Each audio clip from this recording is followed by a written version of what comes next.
ভারত আমাদের দেশটিকে শোষণ করেছে। ভারতকে আমরা সতর্ক করে দিতে চাই, আপনারা খুনি শেখ হাসিনাকে আপনারা অতীন শাল্টার দিয়েছেন, আমাদের পিঠ দেখানোর সময় শেষ হয়ে গিয়েছে।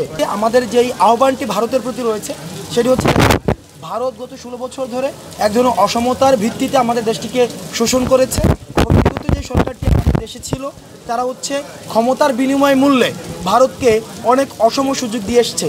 কিন্তু আমরা বলতে চাই, বর্তমানে এই অন্তর্বর্তীকালীন সরকারটি আন্দোলনের মধ্য দিয়ে এসেছে, গণ অভ্যুত্থানের ফসল।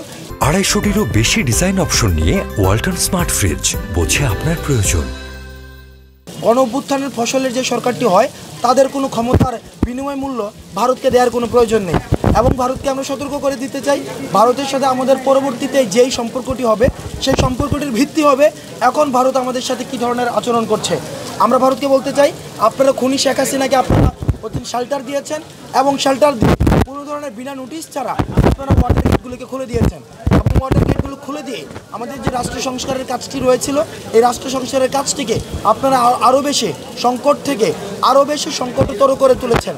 সেই জায়গা থেকে আমরা বলতে চাই ভারতকে, আমাদের পিঠ দেখানোর সময় শেষ হয়ে গিয়েছে। পরবর্তীতে আপনাদের সাথে আমাদের কেমন ধরনের সিদ্ধান্ত আমাদের সম্পর্ক হবে সেটি আমরা মনে করে দিতে চাই।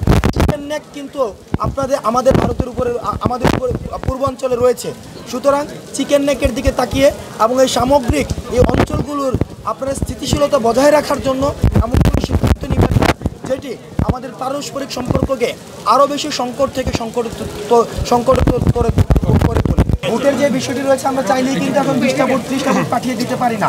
আমরা 30টা ভোট পাঠালে সেগুলোকে অপারেট করার জন্য প্রয়োজনীয় লোকবল নেই এবং আমাদের প্রপারলি ট্রেইনড ফোর্স ছাড়া সেই রিস্কি অপারেশনগুলো কার্যক্রম সম্ভব নয়।